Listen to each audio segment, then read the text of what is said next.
Hello students, स्वागत है आपका बायोवेदिक्स में। और आप जानते हैं कि आपको यहाँ मिलती है बायोलॉजी और आयुर्वेदिक वीडियो हर रोज़ सुबह 9 बजे। तो आज का टॉपिक है प्लांट किंगडम। ये 11th क्लास का चैप्टर है और आज मैं इसका पार्ट 1 आपको डिटेल करूँगा, जिसमें मैं आपको बताऊँगा कि जो क्लासिफिकेशन ऑफ प्लांट किंगडम है उसके जो टाइप्स हैं उसकी डिटेल हम यहाँ पर लेने वाले हैं आज। यानी जब हम पढ़ते हैं क्लासिफिकेशन ऑफ प्लांट किंगडम, तो उसमें कुछ साइंटिस्ट हैं जिन्होंने अलग अलग क्राइटेरिया के बेस पे प्लांट्स को क्लासिफाई किया था। तो बात करें आगे की कि plants have classified on the basis of 3 system, यानी 3 अलग अलग साइंटिस्ट ने प्लांट्स को क्लासिफाई किया था on the basis of different criteria. किसी ने आर्टिफिशियल कैरेक्टर को के बेस पे किया, किसी ने नेचुरल कैरेक्टर के बेस पे किया और किसी ने अदर कैरेक्टर्स के बेस पे किया। तो आइए हम जानते हैं कि 3 टाइप्स ऑफ क्लासिफिकेशन है। मैंने पहले ही जिक्र किया कि आर्टिफिशियल सिस्टम ऑफ क्लासिफिकेशन है बच्चों, नेचुरल सिस्टम ऑफ क्लासिफिकेशन है और फाइलोजेनेटिक सिस्टम ऑफ क्लासिफिकेशन है। ये जो टाइप्स हैं क्लासिफिकेशन सिस्टम के, ये नाम से ही आपको समझ में आने चाहिए। वैसे तो जर्नल टर्म है, लेकिन हम डिटेल ले लेते हैं आपकी एनसीईआरटी के अकॉर्डिंग।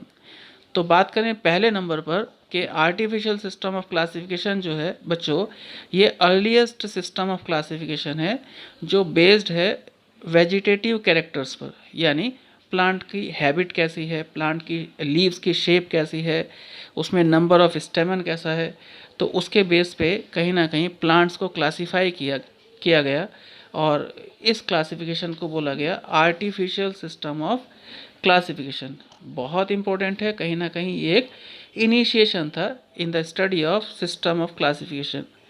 तो लीनियस थे जिन्होंने इस क्लासिफिकेशन सिस्टम को प्रोवाइड कराया था और उनका सिस्टम ऑफ क्लासिफिकेशन भी आर्टिफिशियल टाइप था बच्चों। और आगे बात करें कि उनका जो क्लासिफिकेशन का जो सिस्टम था आर्टिफिशियल सिस्टम, वो बेस्ड था नंबर ऑफ स्टेमन पे।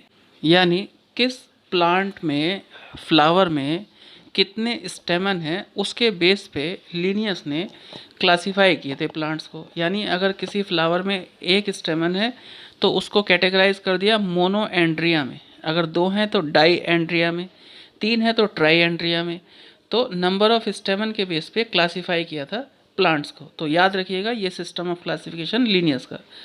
लेकिन इस सिस्टम के बच्चों कुछ ड्रॉबैक्स भी लोग कंसीडर करते हैं। पहला ड्रॉबैक ये है कि this system separate the closely related species. यानी इस सिस्टम में उन स्पीशीज़ को भी सेपरेट कर दिया गया जो आपस में क्लोजली रिलेटेड थे, यानी उनके कैरेक्टर्स को ध्यान में नहीं रखा गया। और this system gives equal weightage to vegetative and sexual characters. यानी जो कैरेक्टर्स इम्पोर्टेंट हैं उनको और जो कैरेक्टर्स कम इम्पोर्टेंट हैं उनको, दोनों को इक्वली वेटेज प्रोवाइड करते हुए क्लासीफाई किया। तो ये क्लासिफिकेशन कहीं ना कहीं जस्टिफाइड नहीं है, तो लोग इसको अच्छा नहीं मानते। हालांकि सबसे पहले नंबर का था तो इम्पोर्टेंट तो है। फिर दूसरा सिस्टम है बच्चों नेचुरल सिस्टम ऑफ क्लासिफिकेशन। और नेचुरल सिस्टम ऑफ क्लासिफिकेशन जो है वो बेस्ड है natural affinities among the organism. यानी ऑर्गेनिज्म के बीच में कौन कौन सी सिमिलैरिटीज़ हैं उसके बेस पे ये क्या बोलते हैं कि कैटेगराइज्ड है पूरा का पूरा क्लासिफिकेशन। और it is considered as internal and external features. यानी ये प्लांट्स के इंटरनल और एक्सटर्नल फीचर्स को कंसीडर करता है और इसमें प्लांट्स को उनके एक्सटर्नल और इंटरनल फीचर के बेस पे कैटेगराइज किया गया, क्लासीफाई किया गया। तो सिस्टम ऑफ क्लासिफिकेशन तो अच्छा है, लोग इसके ड्रॉबैक्स को ज़्यादा कंसीडर नहीं करते और आपको एनसीईआरटी में इसके ड्रॉबैक्स नहीं बताए गए हैं। लेकिन आप समझिएगा कि ये नेचुरल एफिनिटीज़ के ऊपर यानी नेचुरल सिमिलरिटीज़ के ऊपर बेस्ड सिस्टम ऑफ क्लासिफिकेशन है। और इसमें यानी नेचुरल सिस्टम में ultra structure, anatomy, embryology, phytochemistry of plant consider होते हैं। और this system was given by the Bentham and Hooker. ये 2 ब्रिटिश इंडियन साइंटिस्ट थे जिन्होंने इंडियन फ्लोरा के ऊपर खूब काम किया, इंडियन वेजिटेशन के ऊपर खूब काम किया और हमें एक सिस्टम निकाल के दिया। और ये जो बेंथम हुकर का क्लासिफिकेशन है हमारी इंडियन यूनिवर्सिटीज़ में या इंडियन स्कूल्स में इसीलिए पढ़ाया जाता है क्योंकि इन दोनों साइंटिस्टों ने जो अपना फ्लोरा कंसिडर किया वो इंडियन फ्लोरा कंसिडर किया था, यानी इंडियन वेजिटेशन पे काम किया था। तो आपको ध्यान रखना चाहिए कि इनके द्वारा दिया गया ये जो सिस्टम ऑफ क्लासिफिकेशन है ये बहुत इम्पोर्टेंट है, जिसमें प्लांट्स के अल्ट्रा स्ट्रक्चर, एनाटॉमी, एम्ब्रियोलॉजी या फाइटोकेमिस्ट्री को कंसिडर किया जाता है। तो बढ़ चलते हैं आगे की ओर और अब बात करते हैं हम फाइलोजेनेटिक सिस्टम ऑफ क्लासिफिकेशन की। फाइलोजेनेटिक सिस्टम ऑफ क्लासिफिकेशन आप नाम से ही समझ पा रहे हैं कि ये कहीं ना कहीं एवोल्यूशनरी रिलेशनशिप पर बेस्ड एक सिस्टम है, जिसमें प्लांट के कैरेक्टर्स के बीच में एवोल्यूशनरी रिलेशनशिप को कंसिडर किया जाता है।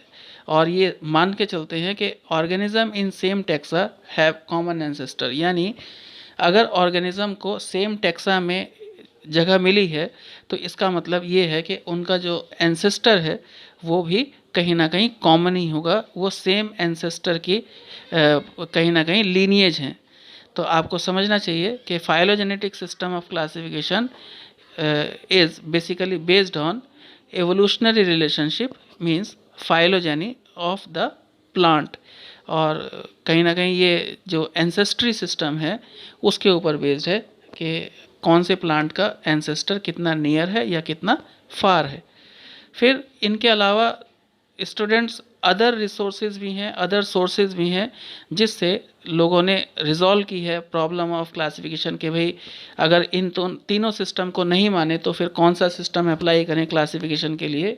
तो इसमें पहला सिस्टम है न्यूमेरिकल टेक्सोनॉमी, और ये taxonomy basically based on all observable characteristics of the plant, यानी जितने भी कैरेक्टर आप ऑब्जर्व कर सकते हैं। और it is carried out by using the computer, means database तैयार किया जाता है और नंबर और कोड प्रोवाइड कराए जाते हैं all the characters to the plant. हर प्लांट के कैरेक्टर्स को एक कोड प्रोवाइड कराया गया और फिर उनका जो कोड है वो मैच किया गया दूसरे प्लांट से।